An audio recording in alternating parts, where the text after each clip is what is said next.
Good afternoon. My name is Matt Toll, and I'm very, very pleased to be acting as MC today for our ceremony and for our time together. I'd like to welcome you all here to Shadyside and to the Washington Crossing Foundation for the celebration of the 279th birthday of General George Washington. We are very, very proud and pleased to have several guests, distinguished guests with us here today. And to start off with, it'll be difficult here, but we're very, very proud to have Congressman Michael Fitzpatrick here immediately to my left.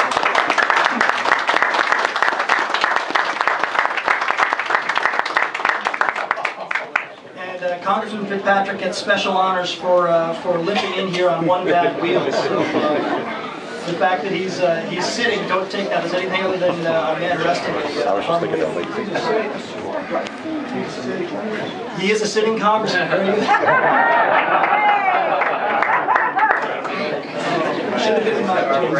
Anyway, we're also very, very pleased also today to have with us Bucks County's most recently appointed commissioner, who we're happy to say is no stranger to the Washington Crossing Foundation, but this is the first time that he's been here at Shadyside since being a Bucks County commissioner, and that's Robert Lockery. Thank you.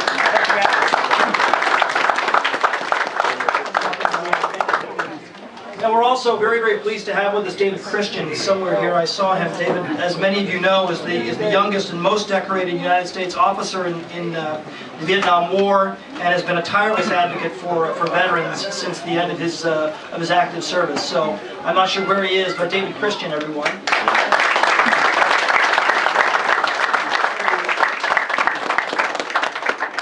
That should be recognized. Now, we'd like to begin today's ceremony with the presentation of the color guard and the flag salute. This will be by the Guardians of the National Cemetery.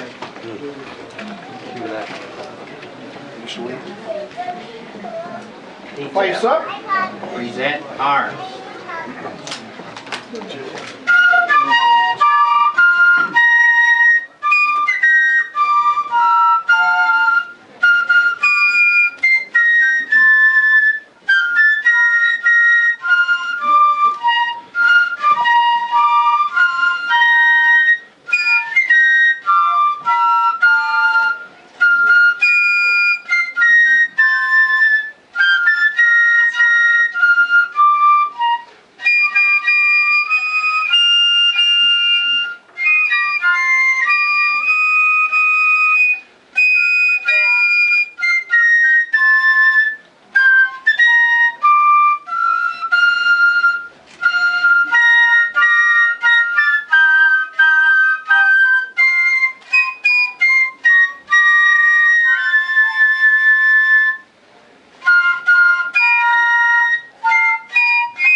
Thank you very much.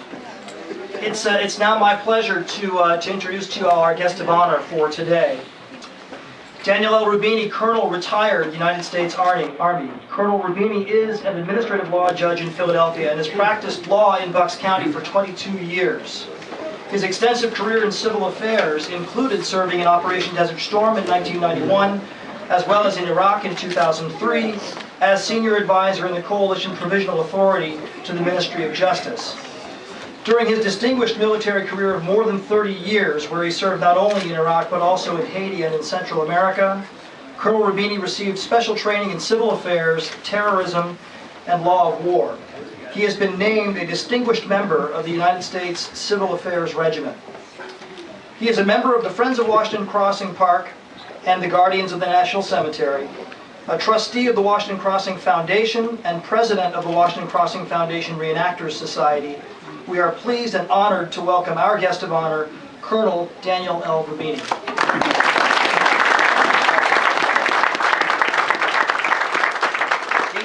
Ceremonial at ease. Thank you all. It's a great honor to be here. To have been asked here by the Washington Crossing Foundation to address this distinguished group especially. And my thanks also to David Christian, who I want to greet also. He's past president of the Washington Crossing Reenactors Society. And certainly David is owed our appreciation and deep respect here. Everyone's pointing to It's right here. I can't see. There you are. Okay. Part the waves. Today, of course, one of our honored recipients is the Guardians of the National Cemetery for one of the donations from the Washington Crossing Society, of course, Washington Crossing Foundation. Of course, I'm a member of the Guardians and also a member of the Friends of the State Park. The cemetery, the new National Cemetery, covers 205 acres to accommodate over 200,000 grave sites to be built in phases over the next several decades. The site was selected not only for its beauty, but for its proximity to the most significant site in American military history, Washington's Crossing. The historic state park contains the graves of the country's first veterans and first defenders in the American Revolution.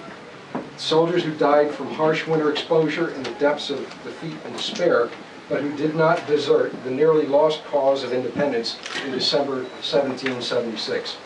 The new cemetery now receives this country's most recent defenders who stood by their oath to uphold and defend the Constitution against all enemies. To visit the graves of the first defenders of 1776, buried at Washington Crossing State Park, and then to visit our most recent defenders buried in the new cemetery, and walk among the white upright stones as to touch the lives which made American history. Their stories are stories of strength, courage, and conviction. The old gray stones in the park mark a mass grave of mostly unknown soldiers, one known officer. The true number of those who died there is not known. Their bright, white, upright stones of the new cemetery mark the lives of some soldiers who lived long and some soldiers whose lives were shortened from broken health in service to their country. They were all true to the values of strength, courage, and conviction. I'm always reminded of the closing scene, the epic film Private Ryan. Looking at the old and new stones, I can't help but ask, am I worthy? The first phase of the new grave sites was of construction of temporary administration and maintenance buildings was finished for interments that started in January of 2010. More than 1,600 interments have been completed. Each of the national veteran cemeteries is supported by a volunteer support organization. The Guardians Group is a volunteer support group to this cemetery and recognized by the Veterans Administration as an official volunteer support organization. The Guardians are volunteers who give of their time, great effort, and donations to pay, respect, and perpetuate the memory of the citizen soldiers who served. The Honor Guard firing party has been tested mightily. Starting with 10 volunteers in January last year, they stood and fired their volleys at each and every interment, no matter how cold the winter day or how hot the summer day. Honor Guards, raise your hands. You were out there through this whole 9 yards. John Heenan, Jimmy Glendenin, Jack Jamison, Ed Caldwell, Gabriel Mascio, and who else have I missed? I missed, okay. Only 3 miles from the cemetery is Washington Crossing State Park, and that has seen 2 generations of reenactors perpetuating the lessons of this pivotal battle of 1776 with historical authenticity and visual drama for over 55 years. Our nation as it exists would not be if Washington had wavered. Washington became the single most and at times the only rallying point for the cause. Washington is rarely recognized for his generalship, but his surprise blows at Trenton and Princeton was military judgment at its best, and with political impact that saved the Revolution from early demise. The history lesson of the 10-day campaign of 1776 was not only a triumph of courage which turned the tide of war, it was a lesson that General Washington learned well, to fight with the army he had and not with the army he wished he had. His leadership between 1776 and 1781 inspired and sustained the nation in its quest for independence. In 1952, Ann Hawks Hutton, the founder of our host, the Washington Crossing Foundation, negotiated with the Metropolitan Museum of Art for the loan of the famous Emanuel Lutz painting of Washington Crossing the Delaware to display at the park. In 1953, the collaboration of Ms. Hutton and a New York theater producer, St. John Terrell, resulted in the first reenactment of the crossing, completed in a 5-man rowboat. Terrell portrayed Washington for many years and then handed off the role to Jack Kelly, brother of the famous actress Grace Kelly. The Crossing reenactment has continued every year since, with the role continued with Jim Gallagher, our elder Washington, here today into the 1980s, and then on to others down to the present day, John Gadziba, General Washington Jr. here. Over the years, the Washington Crossing Foundation raised money, and the rowboats were replaced with authentic Durham boats, the same as used by Washington's attacking army. Neither the park nor the painting were particularly well known, but through the 1950s, each became completely identified with the other, as thousands of visitors saw both here. The Metropolitan Museum wanted it back, so that Ms. Hutton commissioned the famous, well-known artist and won permission from the Met Museum to create an exact original of the original. The reproduction remained at the park until the late 1990s, when controversies with the state agency running that park resulted in the painting being moved. As with our first defenders, through the ages, veterans have served in wars which, again and again, our country was pitifully unprepared to fight. Many veterans served in troubled times when they lacked resources, even public support, but remained devoted to the protection of the nation. The reward for most veterans has not been individual honors, medals, or promotions. Their reward has been the legacy of freedom that they handed to today's Americans and received from those soldiers of 1776. Few found opportunity to be heroes. Few actually served in combat, or during a crisis or crucial campaign. But throughout our history, a core of our citizenry has provided service dedicated to defeating the enemies of our time. Today's armed forces are the pride of American society and the legacy left by yesterday's veterans and the soldiers of 1776. Without an equal in the world, the soldiers, sailors, Marines, Coast Guardsmen, and airmen of today typify the quality and spirit of their ancestors. In Afghanistan and Iraq, their confidence in themselves and in their mission and their excellent performance has again allowed them to ignore and defy the media, which so often seeks to steal their honor and steal their victory. Without question, they are honored and respected veterans.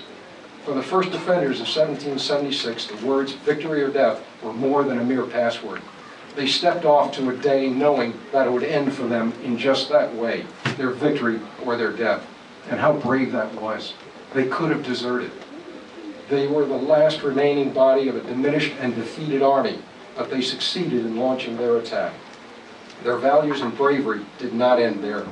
Through the wars and the generations of soldiers, their commitment to strength, courage, and conviction continues here today. Soldiers here today face their own days, knowing that day's end was victory or death.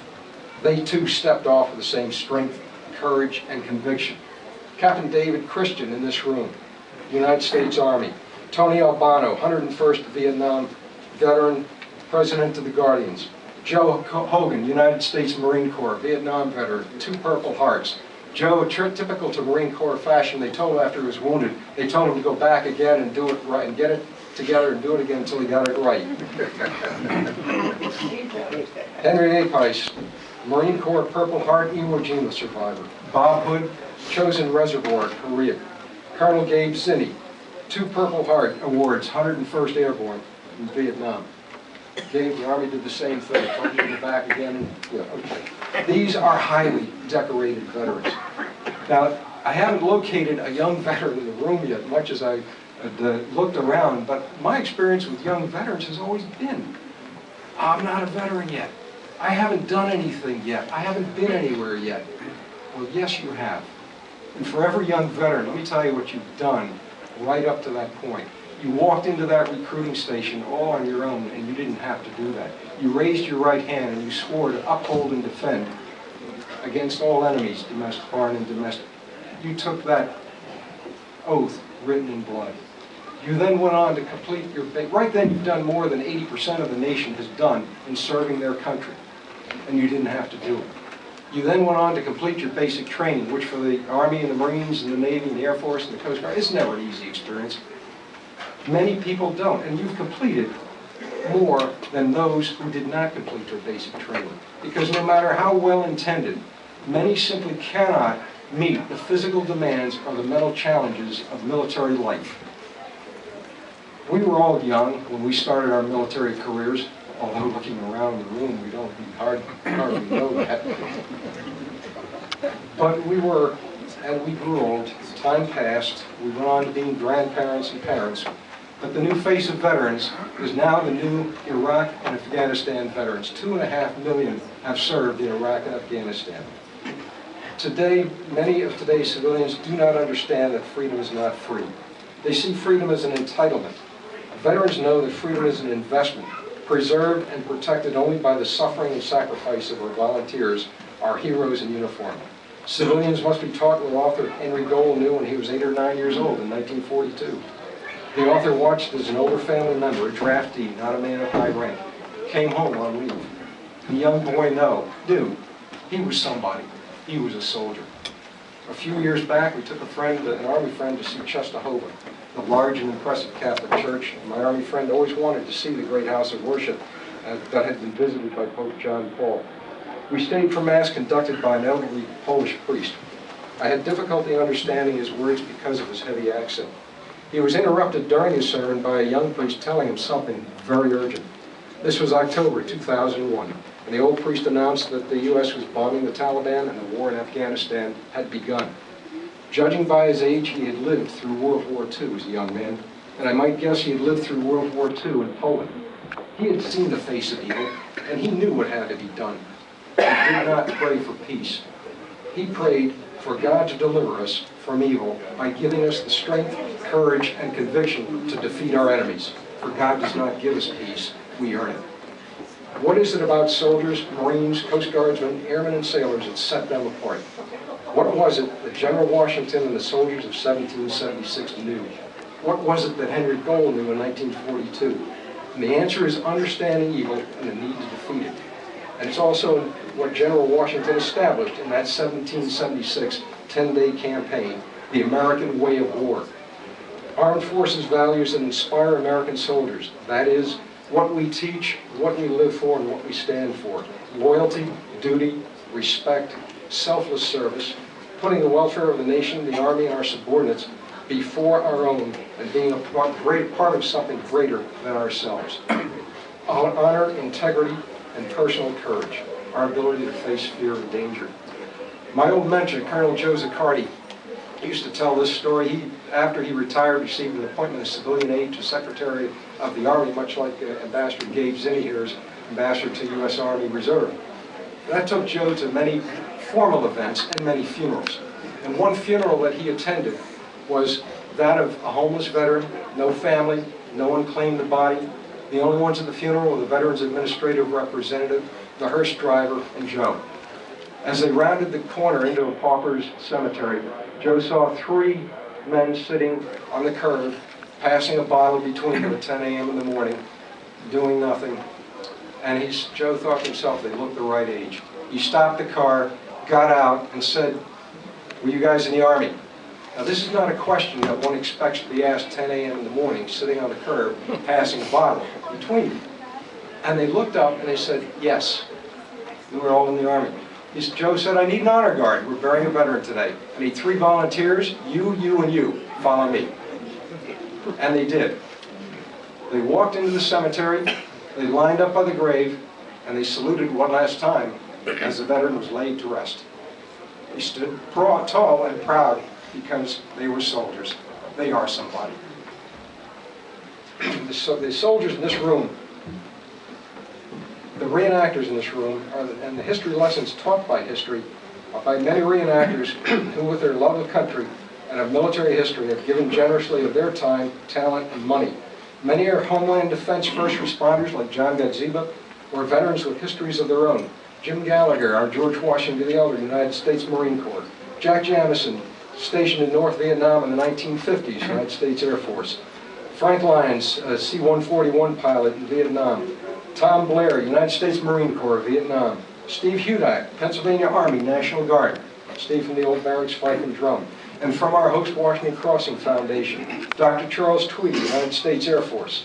Dick Bray, United States Navy. Dr. Joe Maiden, United States Army. At Fort Benning, Georgia, the home of the Army Infantry, a monument was erected in the 1940s, and the plaque read, "The Ultimate Weapon." It was not an image of a missile or an atom bomb or an airplane.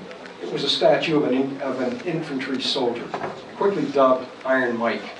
Now, not to be outdone, the Special Forces at Fort Bragg constructed a bronze statue of a Special Forces Green Beret soldier, quickly dubbed Bronze Bruce.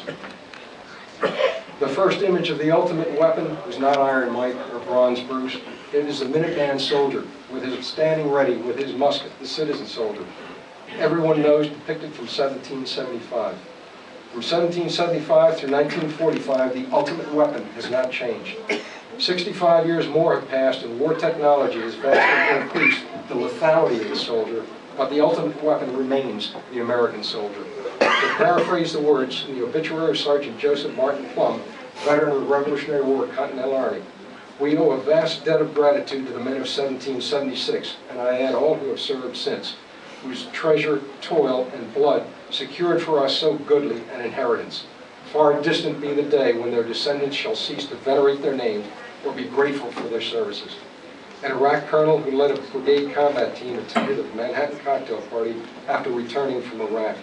And his hostess's teenage son had a strong desire to pursue military affairs. He suggested her son apply to West Point. No, no, she said, he has much more important things to do with his life. The colonel warns, as do I, that if America's civilian class persists in that attitude, that service in the armed forces is for someone else, we may well lose our current wars and in the longer term our very civilization. So what do we take away today? For our volunteers, both from the cemetery and the park, we do more than commemorations and ceremonies. We teach the lessons of history, and we're forever critical of those who take freedom for granted. Most people do not understand what vets have given to defeat evil and keep this country safe, for vets are too quiet in their humility. Now, do more than think of thanking a vet. I'm preaching to the choir here, so this is really a message for you to take to everyone else. Tell this civilian class about something that may not have ever occurred to them, and in some circles is unthinkable. Think about them, their son, their daughter, their niece or nephew, being a veteran, of serving in today's armed forces. As we next listen to the old barracks fife and drum as they strike up George Washington's march, think ahead to warm weather and to Memorial Day.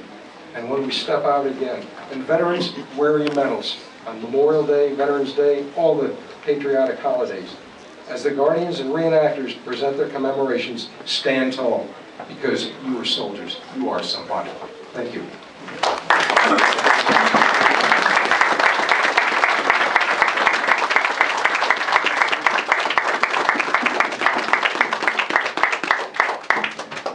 Honor Guard, parade dress.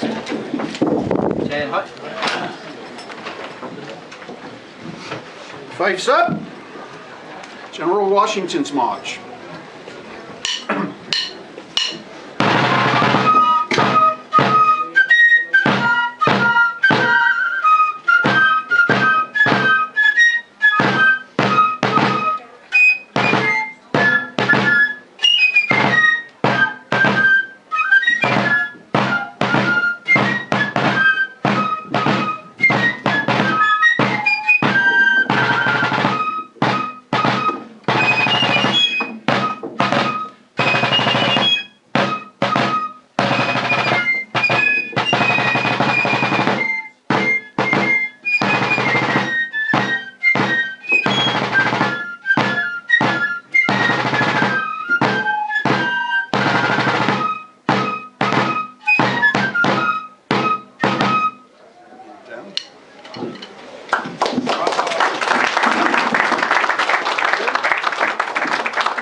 Thank you very, very much. I'd like now to introduce Kay Weeder and to encourage you all to join us in singing America the Beautiful. Detail,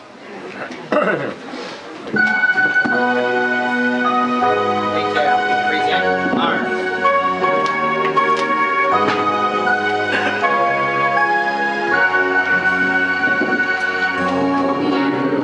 Beautiful for spacious skies, for amber waves of grain, for purple mountains' majesty above the fruited plains. America, America, God shed His grace on thee, and crown thy good with brotherhood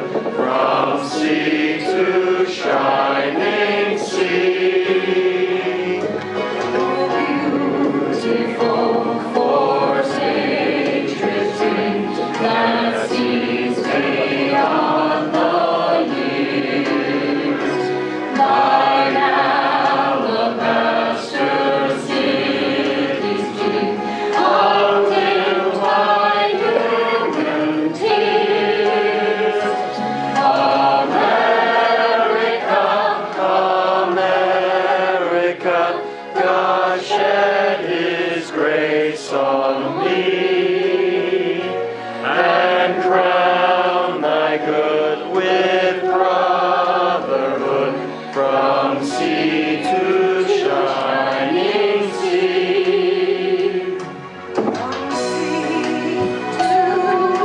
Shining sea.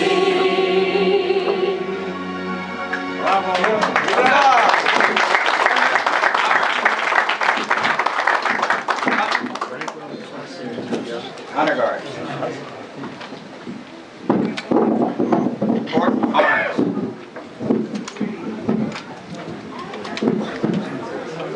Let me cover With a single two file. things that I Fall missed, out to the rear. because I didn't see it coming in and I ran right over your name on one. One is Major General Wes Craig. Major General Craig retired from Pennsylvania Army National Guard, Commander 28th Infantry Division 4 years ago.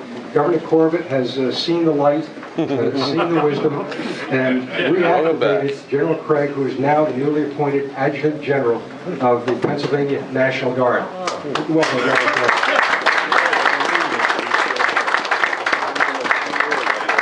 And last, I saw way back there, because he gets in late, is Dan Fraley, Director of Bucks County Veterans and Military Affairs. Dan, pick your hand up. Well, there you are.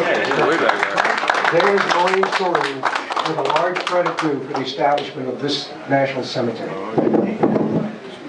Thank you very much, Carl. I'd like now to introduce Dr. Charles Tweedy of the Washington Crossing Foundation, who has 3 special presentations to make. Thank you, Matt. This is the fun part of it because you get to give out some of the checks. And I'm starting with the Boy Scout Troop 123, who's been very useful for us in obviously hanging your coats and saving us oldsters from running up and down the steps. We're getting a little tired for that. So anyway, if one of the scouts would come up, I'll be happy to give you the check for $300 to support your future endeavors. And I might add that one of the scouts had their Eagle project here at the foundation headquarters, which was to restore the pond and the frog cemetery over there next to the property line, which saved us all a lot of work. The second check actually goes to one of our long-term recipients, to the Edgeley Fire Department, another $500 check. We always are happy to have you here, and we appreciate their help in making us a home here and making sure that we're fireproof. And the last check, of course, actually is a new one this year because it's to the Guardians of the National Cemetery, a $500 check to continue the good works they're doing. And I can't imagine the number of volunteers it takes to actually fire the salutes over 1,600 graves in the past year. That's what happens in about 5 days. That takes tremendous manpower and a wonderful dedication, and we certainly appreciate their hard work and help in doing this. Thank you so much, gentlemen.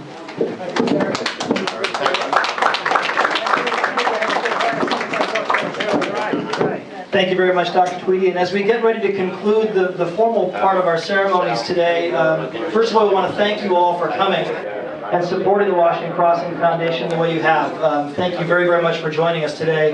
And as we get ready to go in and celebrate with some birthday cakes with both our General Washington the Elder and General Washington the Younger, I'd like to offer one more bit of thanks to the Edgeley Fire Department for looking the other way when we light the candles on the cake. So thank you all very much for joining us. We encourage you to go in and have some cake, and thank you again for supporting the foundation this year. Thank you very much.